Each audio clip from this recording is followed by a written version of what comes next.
Bien-aimé du Seigneur, bonjour. Aujourd'hui, je vais te parler de l'amour.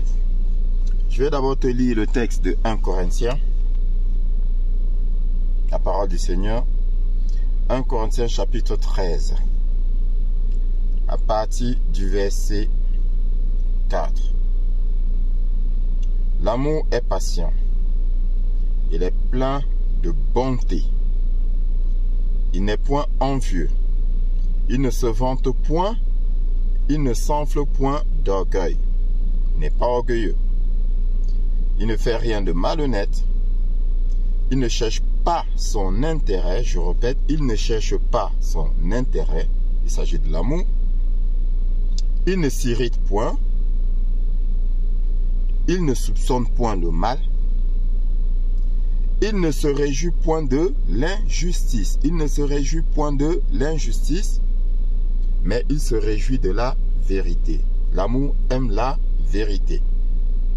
Il excuse tout, il croit tout, il espère tout, il supporte tout. Je répète. Il excuse tout, il croit tout, il ne doute rien, il espère tout, il supporte tout. Et enfin, l'amour ne périt jamais. Bien-aimé du Seigneur, retiens cette dernière phrase, l'amour ne périt jamais. Bon, après avoir lu ça,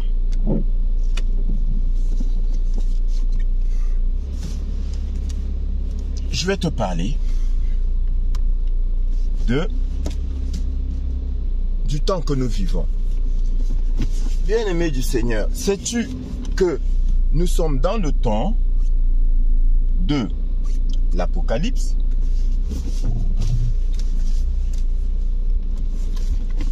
Et j'avais dit, je t'avais donné la définition de l'Apocalypse dans l'un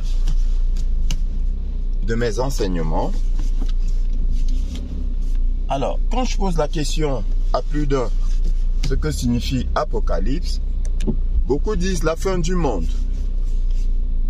C'est pas faux. Par contre, ils se trompent de la définition du mot monde.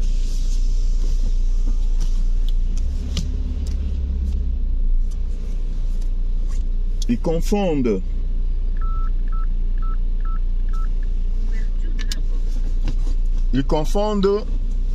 monde et humanité.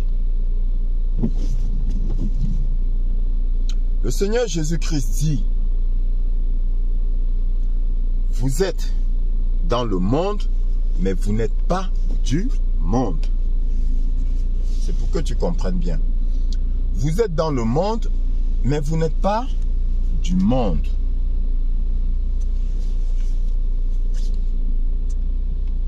Eh bien, l'Apocalypse signifie fin du monde. De ce monde dont parle le Seigneur Jésus-Christ. De ce monde dont Satan est le prince. Pour ne pas dire le roi. Satan est le roi de ce monde. Et l'Apocalypse annonce la fin du monde de Satan. C'est quoi le monde de Satan? Le monde de Satan, c'est ce monde dans lequel nous sommes. Un monde matériel. Un monde d'argent. Tout est argent. Tout est matériel. Et qui dit argent dit orgueil. Vanité. Manipulation. Escroquerie. Eh bien, l'Apocalypse, c'est la fin de ce monde-là. Maintenant, Apocalypse aussi signifie quoi? Comme je l'avais dit, et je continuerai à le répéter au fil de mes enseignements, l'Apocalypse, c'est révélation. Ça signifie révélation. Lever du voile. C'est-à-dire que les choses qui étaient cachées vont être exposés à la lumière. C'est ça l'Apocalypse. C'est pourquoi si vous ouvrez les yeux et les oreilles, vous verrez des choses que auparavant vous ne voyez point. C'est pourquoi, bien-aimé du Seigneur, dans ta vie, ne serait-ce qu'à travers ma bouche, tu te rends compte de beaucoup de choses. Tes yeux s'ouvrent parce que nous vivons le temps de l'Apocalypse. Et je te rappelle que tes yeux s'ouvriront de plus en plus. Tu verras énormément de choses qu'auparavant, tu ne voyais pas. Pourquoi? Parce que, en fait, nous sommes dans le temps de l'Apocalypse, levé du voile. Révélation. Et parce que nous sommes dans le temps de révélation, je vais donc te parler de l'amour. Il y a deux choses, au minimum, voire trois choses à retenir dans le texte que je t'ai lu. L'amour. L'amour ne cherche point son intérêt. L'amour ne cherche point son intérêt. L'amour aime la justice, la vérité. L'amour excuse tout, pardonne tout. Et l'amour ne périt jamais. L'amour ne périt jamais. Alors, c'est quoi aimer? Bien-aimé.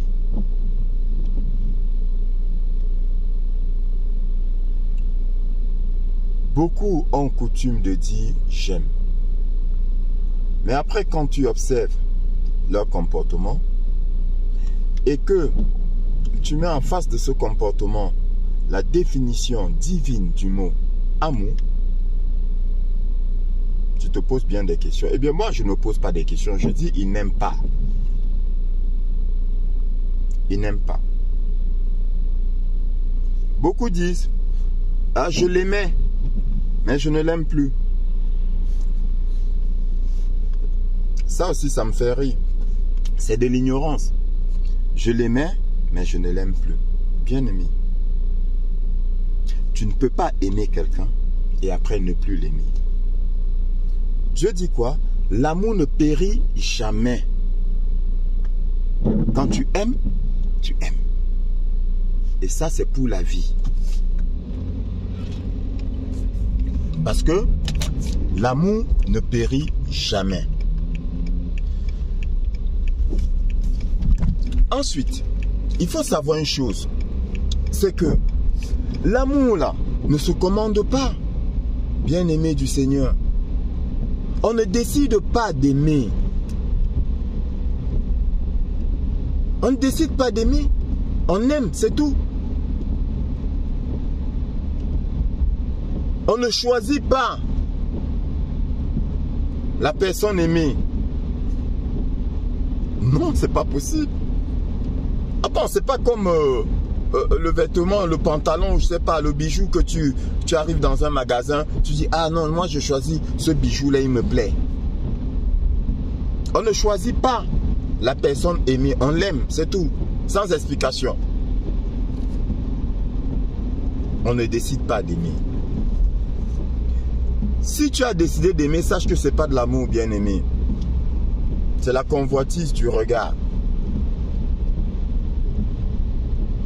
C'est l'intérêt. C'est l'intérêt. On se lève un matin, on croise une personne et on l'aime. Pourquoi? Aucune explication. Ça vient tout seul. Ça ne se décide pas. Alors, si on ne décide pas d'aimer, si on ne choisit pas d'aimer, bien-aimé du Seigneur, je vais te poser une question. Pourquoi en veux-tu à celui qui aime? Ou, dans un autre sens, pourquoi en veux-tu à celui qui ne t'aime pas? Parce que si on ne choisit pas d'aimer, on ne décide pas non plus de ne plus aimer ou de ne pas aimer. Je ne sais pas si je me fais comprendre. Si on ne choisit pas d'aimer, on ne décide pas non plus d'arrêter d'aimer. Parce que l'amour là, il n'a pas demandé ton avis avant de venir. Donc, puisque tu ne l'as pas appelé, comment peux-tu le chasser? Est-ce que c'est toi qui l'as fait entrer dans ton cœur? Non. Il est entré seul. Alors comment peux-tu décider de le faire sortir de ton cœur alors que ce n'est pas toi qui l'as fait entrer? Tu ne sais même pas par où il est entré. Et tu vas le faire sortir par où? Et si maintenant nous nous en tenons à la définition divine, l'amour ne périt jamais. Ça veut dire que tu ne le feras pas, tu ne peux pas le faire sortir. Ça veut dire que quand il entre, il est entré. Il ne sort plus.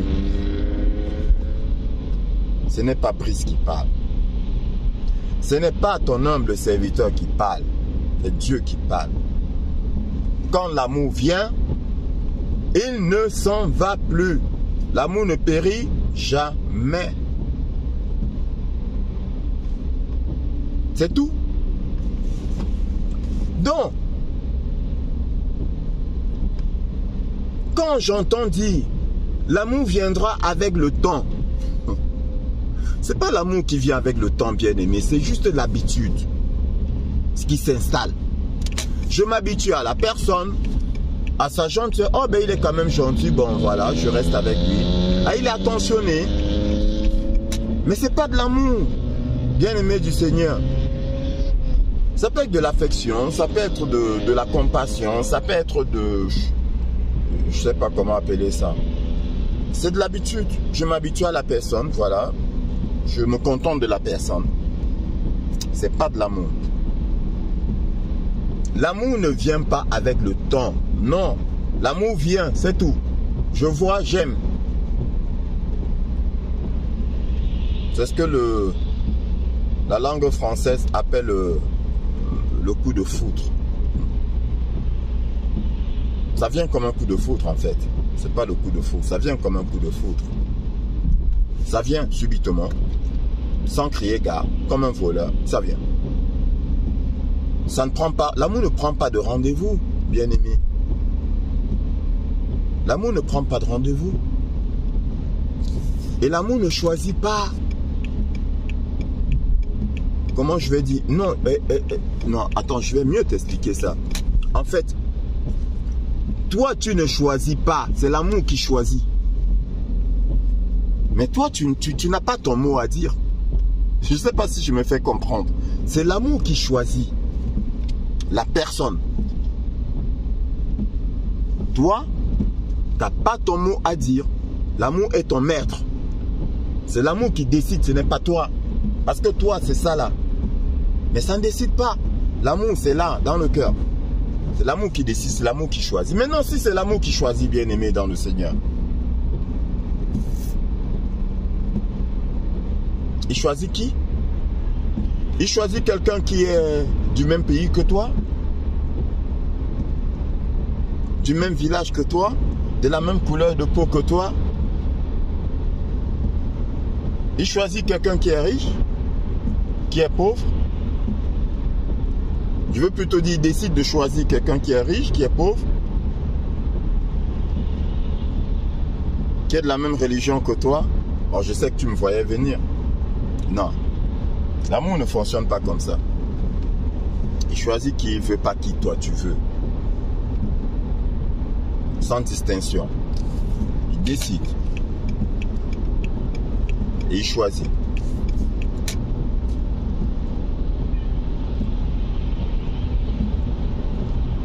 Et aucune barrière ne peut résister à l'amour. Aucune. Rien ne peut résister à l'amour. Aucune montagne ne peut se placer devant l'amour. Je sais que tu es en train de te poser la question. bien-aimé du Seigneur. À savoir, dit comme cela, au final, est-ce que j'aime vraiment? Si tu ne te reconnais pas dans tout ce que je suis en train de dire, bien-aimé, tu n'as pas encore trouvé, tu n'as pas encore vécu, tu n'as pas encore connu le vrai amour, l'amour là. L'amour dont parle le Seigneur. L'amour n'a pas de barrière.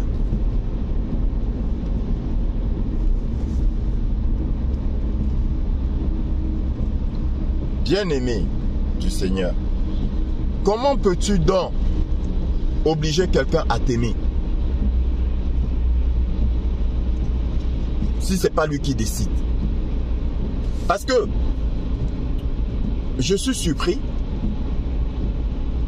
de voir les gens forcer l'autre à l'aimer.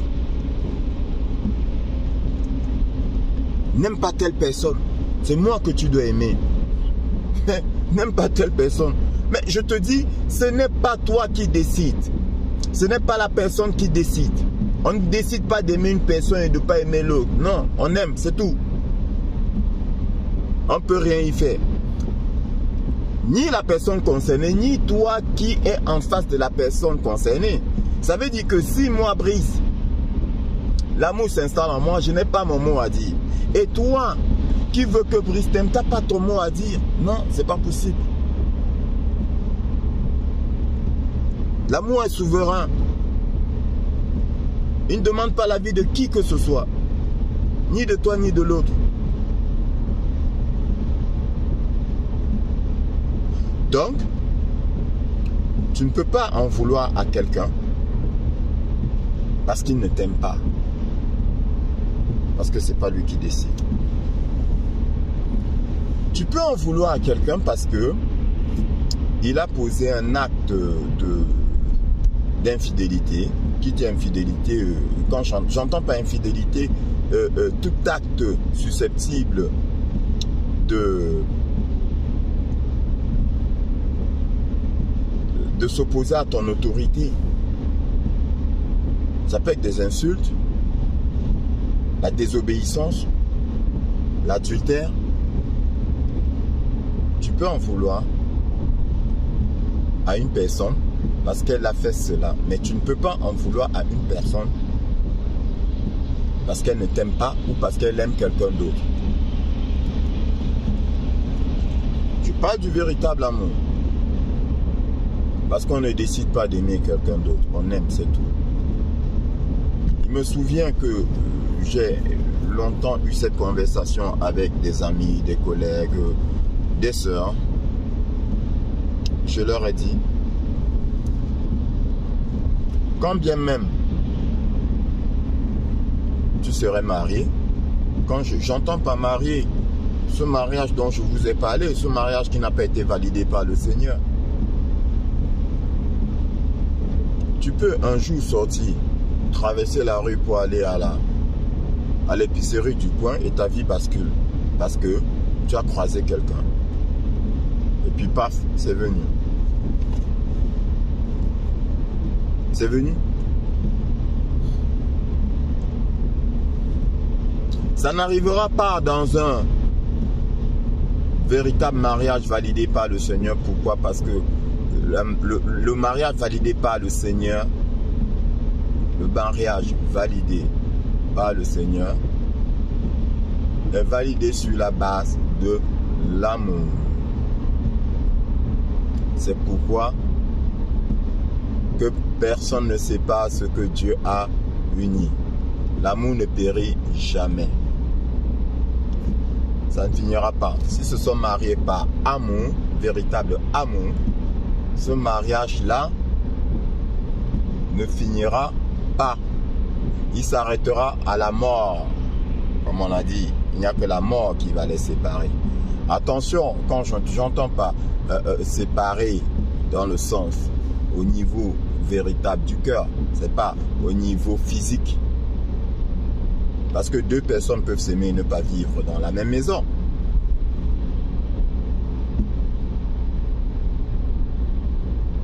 Donc, il n'y a que la mort qui va mettre fin à ça. Parce que personne ne peut séparer ce que Dieu a uni. Strictement personne.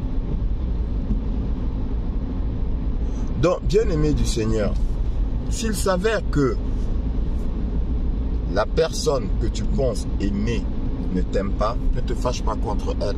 Ce n'est pas de sa faute. Ce n'est pas de sa faute.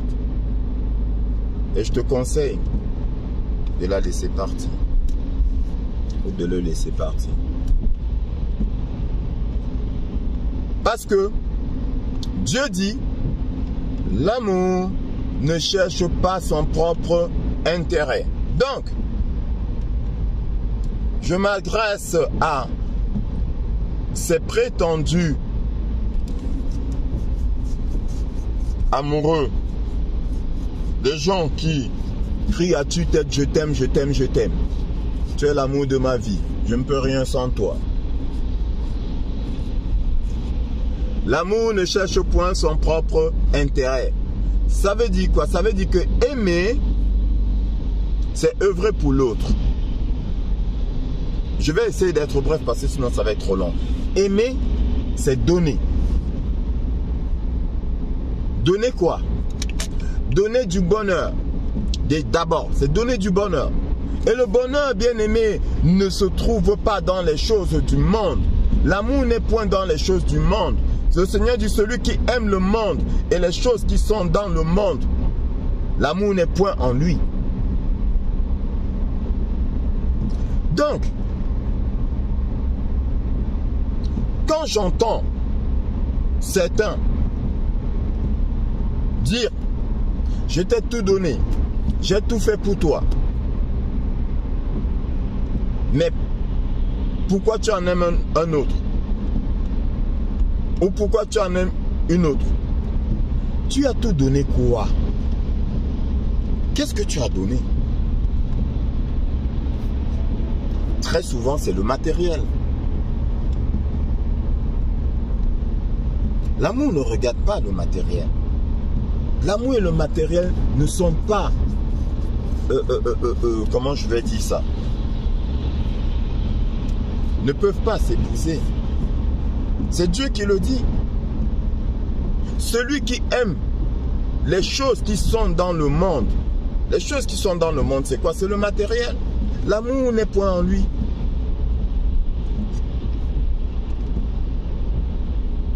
Ne vois-tu pas ici dehors des personnes mariées qui reçoivent du mari ou de la femme et qui vont donner à une autre personne qui n'a rien et qui aime cette personne qui n'a rien?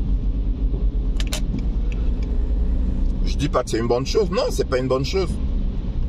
Mais ça arrive, pourquoi? Essayez toujours de comprendre. Ne condamnez pas. Essayez de comprendre. Qu'est-ce qui se passe? Pourquoi ils agissent ainsi? Et pour comprendre, il faut connaître la parole de Dieu. C'est la parole de Dieu qui t'ouvre l'esprit et te révèle les mystères. Invoque-moi et je te montrerai des choses, des mystères cachés que les yeux n'ont pas vus et que les oreilles n'ont pas entendus, dit le Seigneur. Sinon, tu ne peux pas comprendre ces choses. Ces choses de l'esprit, tu ne peux pas les comprendre si tu ne connais pas la parole de Dieu, si tu n'invoques pas le Seigneur de tout ton cœur. Si tu n'aimes pas la vérité, tu ne peux pas comprendre cela. Aimer, c'est donner. Donner, la parole de Dieu dit quoi? Dieu dit quoi? L'amour ne calcule pas. C'est donner sans calculer. C'est ça, aimer. Donner sans calculer. Donner sans rien attendre en retour. Donner sans reprendre. Parce qu'effectivement, beaucoup vont offrir les biens de ce monde à la personne soi-disant aimée. Et dès lors qu'il y a une petite altercation, un petit conflit, ils reprennent tout. C'est pas de l'amour. C'est pas de l'amour. C'est du calcul. C'est de la manipulation. C'est de la séduction. On séduit avec les choses du monde. Et toi, bien-aimé, qui aime dire que il m'aime ou bien elle m'aime parce qu'il te donne ou elle te donne plein de cadeaux, plein de présents, des bijoux, des choses du monde. Attention, c'est pas parce qu'on te donne ces choses qu'on aime. Mais l'inverse, c'est vrai, quand on aime, on donne tout. Quand on aime, on donne tout. Mais ce n'est pas parce qu'on donne qu'on aime. Je crois que tu me comprends. Aimer, c'est tout autre chose. Et maintenant, c'est avec le temps que tu verras réellement si l'autre t'aime. Ne sais-tu pas que il y a des gens ici-bas, qui donnent à une personne aimée qui ne leur appartient pas, qui n'est pas avec eux, ils donnent. Sans jamais toucher la personne, ils donnent. Pourquoi? Parce que aimer, c'est vouloir le bonheur de l'autre. Même si ce bonheur-là n'est pas avec nous. Ça veut dire quoi? Ça veut dire, bien-aimé, que si je me rends compte que tu es malheureuse avec moi et heureuse avec Jean, je vais te laisser aller avec Jean. Parce que en étant malheureuse, tu ne peux pas me rendre heureux. C'est impossible. Je t'ai dit dans un enseignement que tu ne peux pas donner ce que tu n'as pas. Tu me demandes 100 euros, je n'ai pas 100 euros, comment je vais te donner 100 euros? Je ne les ai pas. Je ne peux pas te les donner. Donc, tu es malheureuse. Comment vas-tu me rendre heureux en étant malheureuse? Tu n'as pas le bonheur en toi. Donc, tu ne peux pas me donner le bonheur, bien-aimé. Je pense que c'est quand même assez simple à comprendre. Tu ne peux pas. Si tu es malheureuse ou si tu es malheureux avec l'autre, comment vas-tu lui donner du bonheur? C'est pas possible. Et si moi, je te vois malheureuse,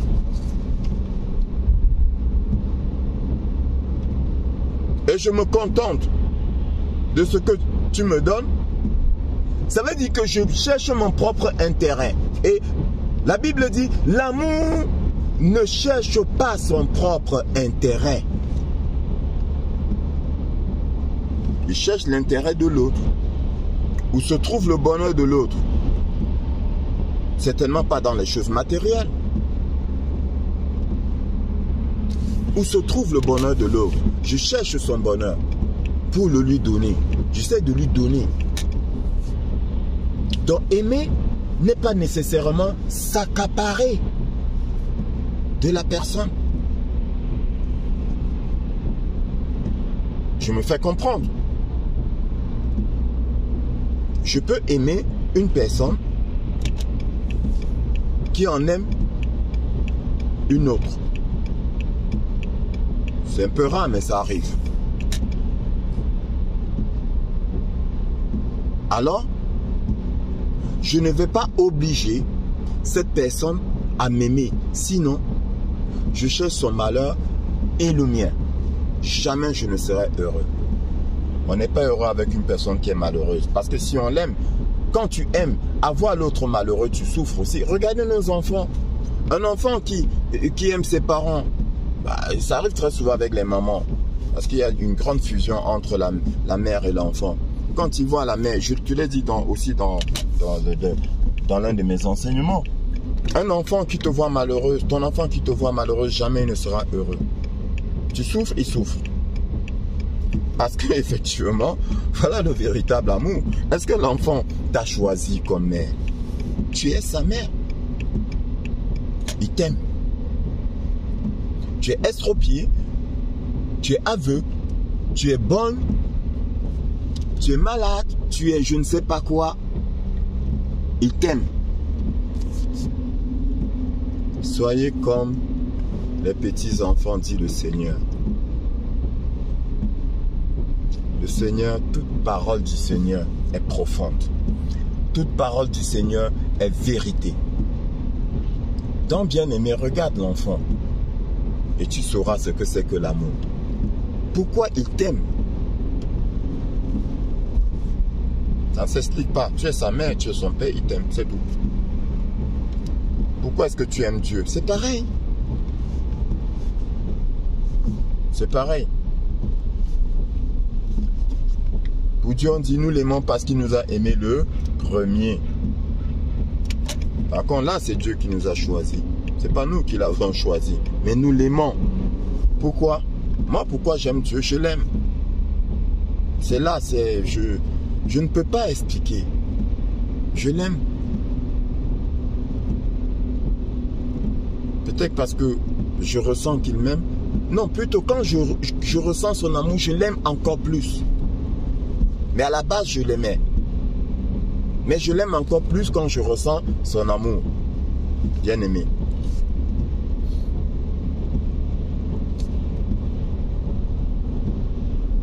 Quand une personne ne t'aime pas, laisse-la tranquille. Vous qui courez derrière les gens qui vous disent « Mais je ne t'aime pas », n'insistez pas. N'insistez pas. Sinon, vous êtes un égoïste. Un vulgaire égoïste qui ne cherche que son plaisir. Aimer, c'est donner, ce n'est pas prendre. Aimer, c'est donner sans reprendre. Ce n'est pas donner et reprendre. J'insiste. Aimer, c'est donner et non prendre. Aimer, c'est donner sans reprendre. Si tu reprends, c'est que tu n'aimais pas. Tu avais donné par intérêt. Et vous êtes nombreux, là dehors, à qui on a donné pour séduire et qui au final, un jour se rendent compte qu'ils n'ont rien. Oui, parce que celui qui t'aime, il te comble, comme le Seigneur nous aime, il nous comble. Mais est-ce que le Seigneur reprend ce qu'il nous donne? C'est nous, quand nous sommes imprudents, le diable vient voler, car le diable est un voleur. Ce n'est pas le Seigneur qui reprend, il donne. Par contre, c'est lui qui laisse faire. Si tu es imprudent, il va laisser le diable te voler. Et si tu lui es fidèle, il va te restaurer. Il va te redonner au centuple. Lisez l'histoire de Job. Donc,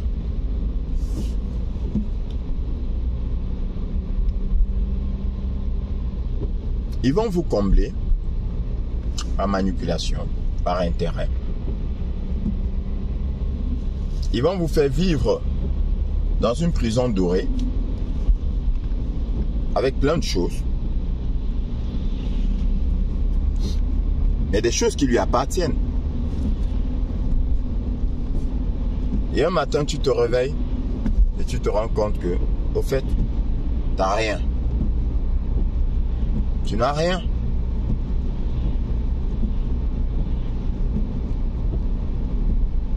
Tu n'as rien.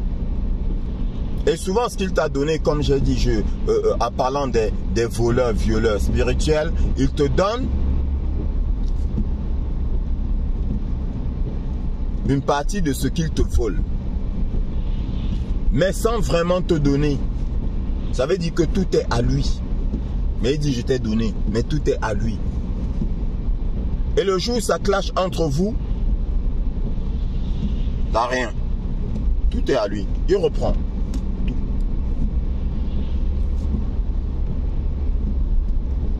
Même ce que tu avais,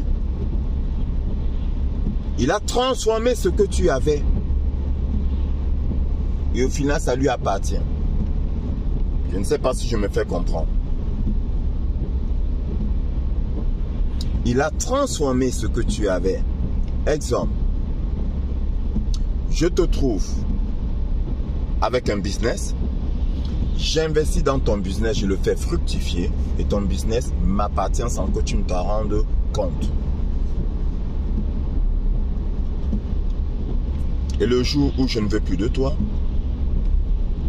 ou bien le jour où toi tu ne veux plus, plutôt le jour où toi tu ne veux plus de moi, je récupère. Mais l'aimant, celui-là qui t'aime, il te donne et il s'arrange à ce que ce qu'il te donne t'appartienne véritablement. Il se rassure, il fait tout pour que ce qu'il te donne soit réellement à toi. C'est pourquoi, même au niveau des héritages, il se rassure. Les hommes sages se rassurent que quand ils ne seront plus, leurs femmes aimées ne seront pas contestées au niveau de l'héritage. Ça veut dire quoi? Ça veut dire qu'il ne va pas attendre partir pour te léguer ses biens de son vivant. Il te crée des biens de telle sorte que le jour où il s'en va, tu as tes biens qui t'appartiennent et que personne, strictement personne, de façon légale, ne peut revendiquer. Il te construit et il te laisse te construire. Bien-aimé, c'est ça l'amour. L'amour, ce n'est pas le mensonge des fils du diable, des fils du Shaitan, qui vous manipulent, qui vous récupèrent tout ce que vous avez, qui vous volent votre énergie, qui vous mettent dans une cage dorée, dans une prison dorée, avec tous les biens, tout bien qui portent leur nom. Électroménager, c'est en leur nom. Votre compte en banque, c'est en leur nom. Tout. Bijoux, téléphone, tout.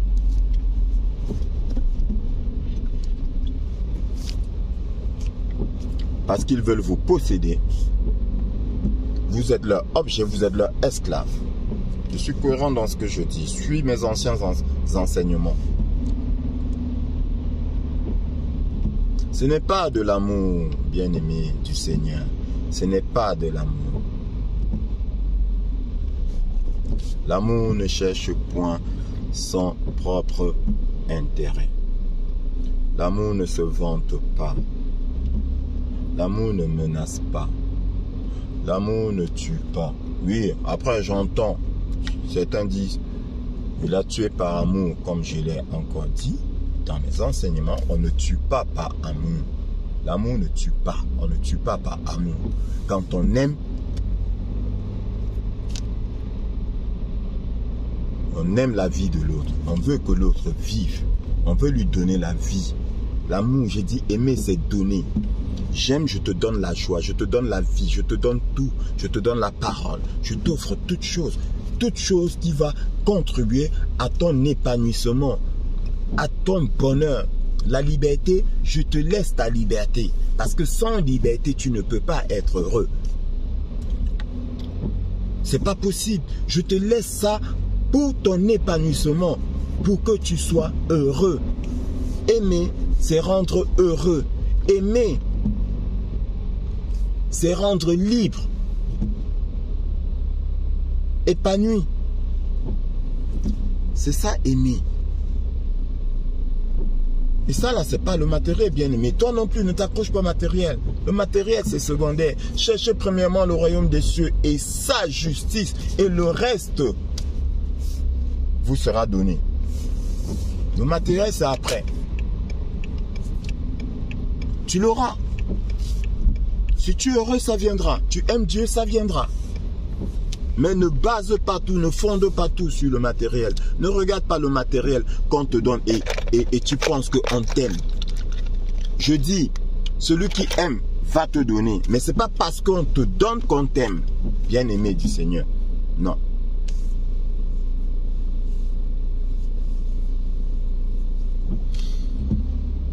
Aimer. Le Seigneur dit, il n'y a pas plus grand amour que de donner sa vie pour ceux qu'on aime. Aimer, c'est donner sa vie pour l'autre et non prendre la vie de l'autre. Vous voyez? Je vous dis, il y a de la cohérence. Il y a de la cohérence. Aimer, c'est donner sa vie pour l'autre. Il n'y a pas plus grand amour. Le Seigneur dit qu'il n'y a pas plus grand amour que ça. Il n'y a pas plus grand amour que de donner sa vie pour ceux qu'on aime. Donc celui qui t'aime t'offre sa vie. Il œuvre toute la vie pour toi. Il travaille pour toi. D'accord? Il ne prend pas. Je ne vais pas t'aimer et menacer de te tuer ou te tuer. Non, ce n'est pas de l'amour. C'est le shaitan, c'est le démon. C'est le démon qui fait ça. C'est le démon qui fait ça, c'est pas l'amour. Parce que, bien-aimé du Seigneur, l'amour, c'est Dieu. L'amour, c'est Dieu. Et cet amour-là n'est pas donné à n'importe qui. Dieu ne le donne pas au fils du shaitan, au fils du démon. Dieu donne ça à ses enfants. Un enfant du diable ne peut pas connaître l'amour. Et si toi, tu connais l'amour, rends grâce à Dieu. Crie, pleure, déchire tes vêtements de joie. Parce que ça signifie, c'est une grande preuve que tu es un enfant de Dieu. Parce que si tu n'es pas enfant de Dieu, l'amour, non, c'est pas pour toi. Dieu refuse de donner l'amour à celui qui n'est pas son enfant. Parce que l'amour, c'est Dieu. Dès lors que l'amour entre en toi, la lumière et les ténèbres ne peuvent subsister. Il n'y a pas de part entre les deux. Là où il y a la lumière, les ténèbres meurent. Les ténèbres disparaissent. Donc si l'amour entre en toi, tu ne peux plus être fils du démon. C'est pourquoi Jésus parle en parabole. Parce que l'amour est vérité aussi. Ses disciples lui disent, mais maître, pourquoi parles-tu toujours en parabole quand il était avec tout le monde? Jésus dit, c'est pour que ceux du dehors, qu'en écoutant, en entendant qu'ils ne comprennent pas et qu'en regardant qu'ils n'aperçoivent pas, de peur qu'ils ne se repentissent et qu'ils ne soient sauvés. Parce que Dieu ne veut pas que ceux du dehors soient sauvés. Alors pourquoi est-ce qu'il va leur donner l'amour, bien-aimé?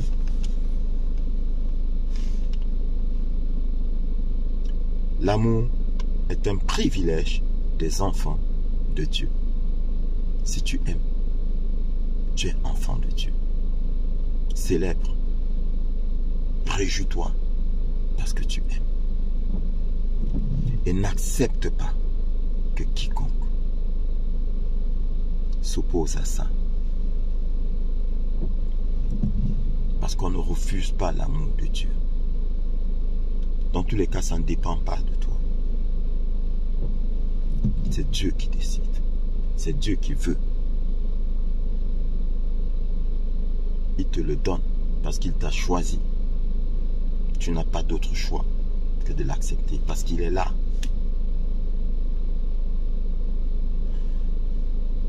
Bien-aimé dans le Seigneur, sur ce, que ton merveilleux Père, le Dieu Tout-Puissant, le Seigneur des Seigneurs, le Roi des Rois, de son nom Jésus-Christ, te bénisse. Qu'il bénisse ta famille, qu'il protège tes enfants, qu'il protège tes biens. Et qu'il continue de t'ouvrir les yeux dans ces temps de l'Apocalypse. Sois béni.